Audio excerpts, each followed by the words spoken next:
Good morning and welcome to the weekly reminder. I am Lauren and I have an awesome topic for you today. I hope that you're staying safe out there. Today we're talking about understanding mindfulness. And I want to start off with a quote that I think describes that so perfectly.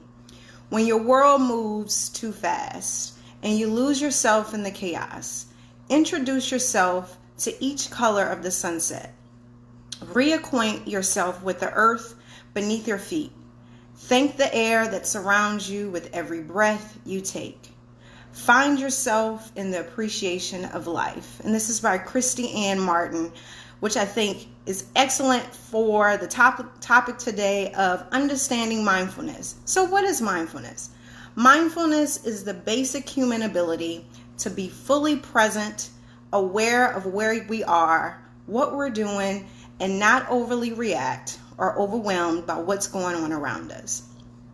It means paying attention in a particular way on purpose without judgment. It's present-centered awareness in which each thought, feeling, sensation that arises is acknowledged and accepted as is. So simple as it may sound, whenever you bring awareness to what you're directly experiencing, via your senses or to your state of mind, via your thoughts and emotions, you're being mindful. And there's growing research showing that when we train our mind to be mindful, you're actually remodeling the physical structure of your brain. Interesting. While mindfulness is something we all naturally possess, it's more readily available to us when we practice it on a daily basis. So where does mindfulness come from? Mindfulness comes from a 2,500-year-old Buddhist tradition that was adopted from the West and the East culture of society. Mindfulness is different from our default mode. Many of us spend large parts of our lives on autopilot, not aware of what we're experiencing, missing out on all the sights, sounds, and smells, connections, and joys we would appreciate.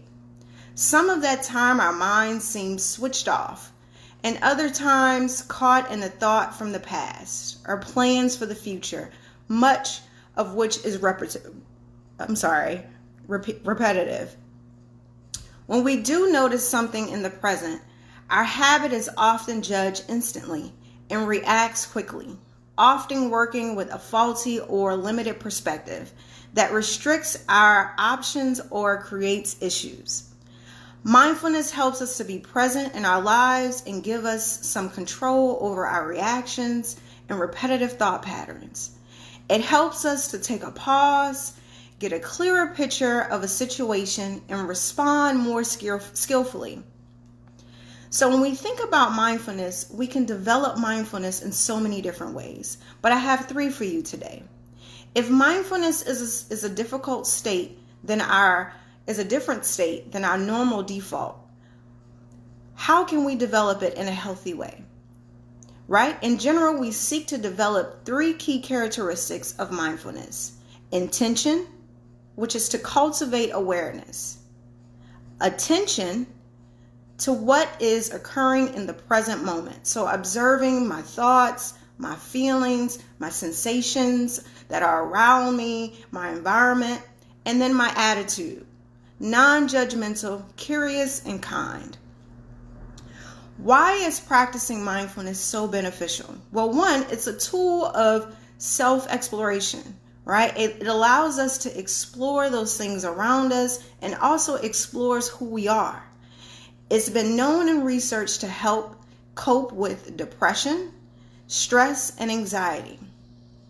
One group of researchers have likened the effect of mindfulness for depression to that of antidepressant medication without the side effects.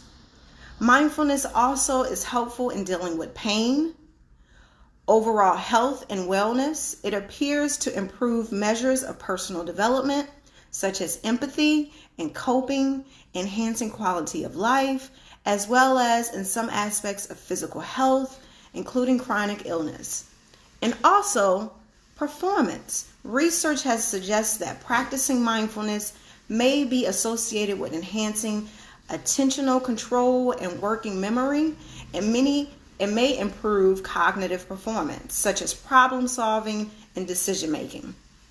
So here are some of my favorite mindfulness exercises, and I hope that you can practice some of these. So I'm going to share them with you.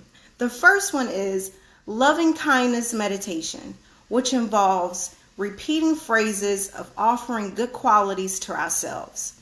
How often do we find that it's difficult to show care for ourselves, receiving love, and just believing that we deserve to be happy, especially in these times of chaos, right?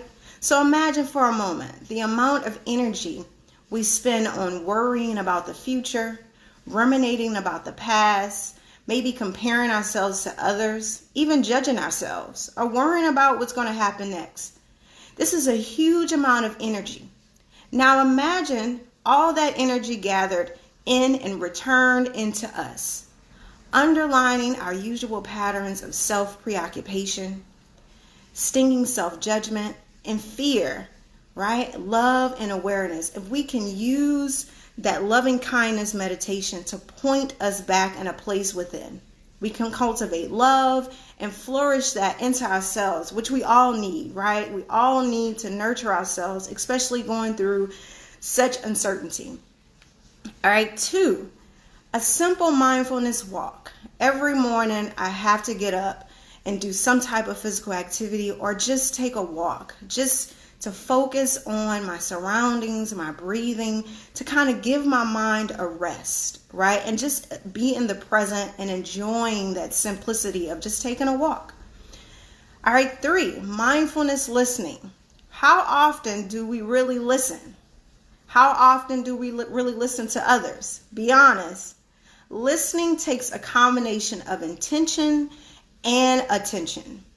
Being a good listener to others requires the ability to us listening to ourselves. If you can't recognize your own beliefs and opinions, your needs and your fears, you won't have enough inner space to really hear anyone else. So the foundation of mindfulness listening is self-awareness. All right. Now 4, this is my favorite at the end of the day. Mindfulness wind down. Yes, I've put that spin on it. Mindfulness wind down. So how many of you out there, every time your head hits the pillow, you're ready to sleep, but your mind is running. Your mind is running. It's going, right? But we just want to sleep. When we lose awareness of the present moment, our minds get stuck in maladaptive ways of thinking. For example, you might try to go to sleep, but your mind gets lost in thinking about all the groceries you need to buy, how many Clorox wipes I need to get from the store in the morning. Deep breathing is forgotten. And once you realize this isn't happening, your muscles tense up and your thought process quickly shifts to, I can't fall asleep. I have X, Y, and Z to do this week, and I won't be able to be functional because I can't sleep, right? The body seizes up, breathing becomes rapid, your heart rate accelerates, and then falling asleep become even more of a challenge, right? So be in mindfulness of wind down. Take a break from your phone or the laptop. Allow yourself to get mentally prepared for sleep. Take your nice hot shower, relax, get into the mood of relaxation, all right? And then mindfulness meditation, which teaches you to slow down those racing thoughts and let go of negativity and calm both your mind and your body. All right. This week, I challenge you all to practice one of these mindfulness activities, or if you have something that works for you or that is your favorite, please make sure you share it below. Allow yourself and give yourself permission to become aware. All right. Thank you again for tuning in. Please make sure you're staying safe and staying hydrated if you're in the Houston area. We have a heat advisory. For those of you that are starting school today, please be patient with yourselves. Take your time and know you're going to get through this. All right. Also, please make sure you check out our website at remindsupport.org. And if you haven't already, please sign up for our online support group. It's a great resource. All right. You guys have a wonderful weekend. I will see you next Thursday. Thank you.